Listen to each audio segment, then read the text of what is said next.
बोलिए दुर्गा माता की जय। प्रिय भक्तों, नवरात्रि का 9वां दिन जो अंतिम दिन है वो माता सिद्धदात्री के नाम होता है। सभी प्रकार की सिद्धियों को देने वाली माता की उपासना, अनुष्ठान, आराधन, पूजा अर्चना और व्रत किया जाता है और ये सभी का कल्याण करती है। तो बोलिए माता सिद्धदात्री की जय। सिद्ध गंधर्व यक्षाधैर्य सुरेरम वैरपी सेव्यमाना सदा भूयात सिद्धिदा सिद्धिदायिनी। बोलिए माता सिद्धिदात्री की जय। मां दुर्गा की नवी शक्ति को सिद्धिदात्री कहते हैं। जैसा नाम से प्रकट है, ये सभी प्रकार की सिद्धियों को प्रदान करने वाली है। नवदुर्गाओं में मां सिद्धदात्री अंतिम है।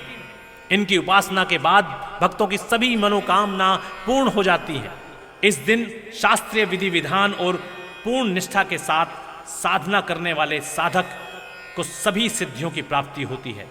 सृष्टि में कुछ भी उसके लिए अगम्य नहीं रह जाता है।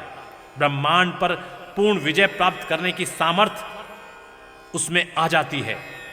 मार्कंडेय पुराण के अनुसार अणिमा, महिमा, गरिमा, लघिमा, प्राप्ति, प्राकाम्य, ईशिवत्व और वशित्व, ये 8 सिद्धियां होती हैं। ब्रह्म वैवर्त पुराण के श्री कृष्ण जन्मखंड में यह संख्या 18 बताई गई है।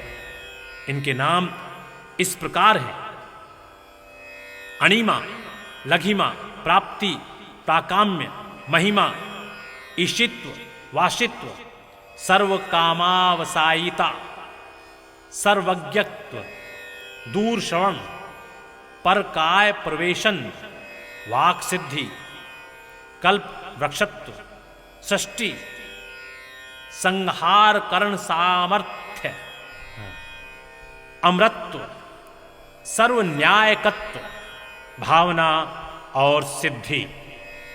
मां सिद्धदात्री भक्तों और साधकों को ये सभी सिद्धियां प्रदान करने में समर्थ है। देवी पुराण के अनुसार भगवान शिव ने इनकी कृपा से ही इन सिद्धियों को प्राप्त किया था। इनकी अनुकंपा से ही भगवान शिव का आधा शरीर देवी का हुआ था। इसी कारण वे लोक में अर्धनारीश्वर नाम से प्रसिद्ध हुए। मां सिद्धिदात्री 4 भुजाओं वाली हैं। इनका वाहन सिंह है। ये कमल पुष्प पर भी आसीन होती हैं। इनके दाहिनी तरफ के नीचे वाले हाथ में कमल पुष्प है। प्रत्येक मनुष्य का यह कर्तव्य है कि वह मां सिद्धदात्री की कृपा प्राप्त करने का निरंतर प्रयत्न करे, उनकी आराधना की ओर अग्रसर हो। उनकी कृपा से अनंत दुख रूप संसार से निर्लिप्त रहकर सारे सुखों का भोग करता हुआ वह मोक्ष को प्राप्त कर सकता है।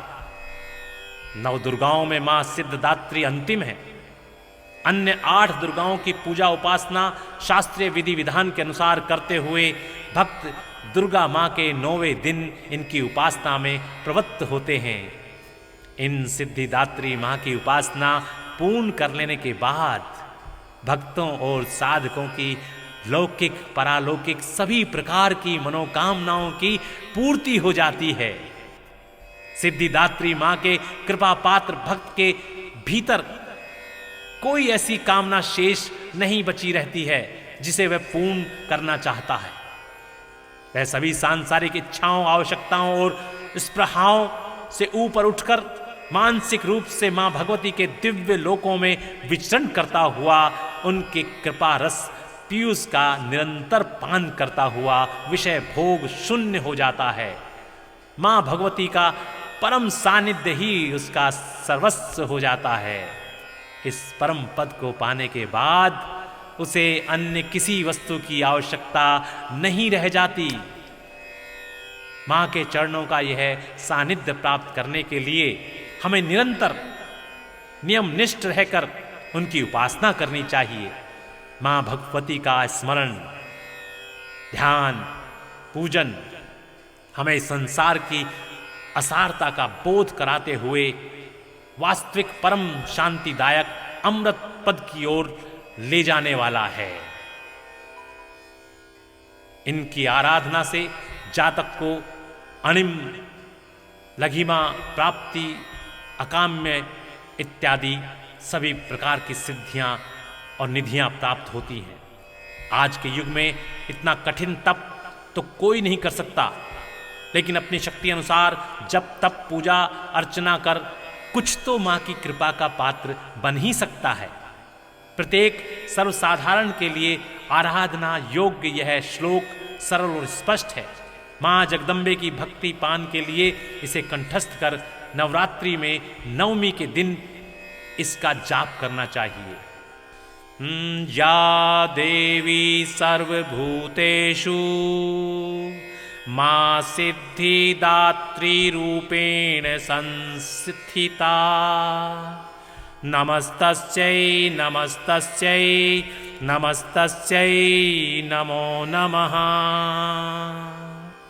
अर्थात हे माँ, सर्वत्र विराजमान और माँ सिद्धिदात्री के रूप में प्रसिद्ध अम्बे, आपको मेरा बार बार प्रणाम है, या मैं आपको बारंबार प्रणाम करता हूँ।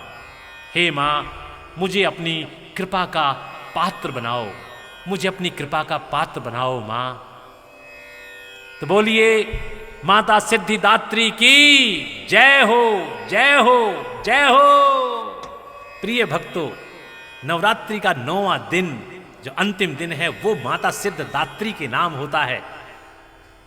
सभी प्रकार की सिद्धियों को देने वाली माता की उपासना, अनुष्ठान, आराधन, पूजा, अर्चना और व्रत किया जाता है और ये सभी का कल्याण करती है।